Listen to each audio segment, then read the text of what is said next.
Yeah. So, e-bike muna tayo. Wow. Okay. Hi. So, ikot-ikot muna kami. Napakasarap pala maging kaskasero sa e-bike. Pigang-piga na, G's pa rin.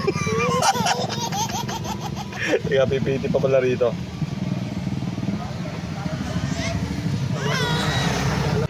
At dito na nga kami nagbagal ng takbo nung may napansin kami sa bandang huli ng video. So, ito po.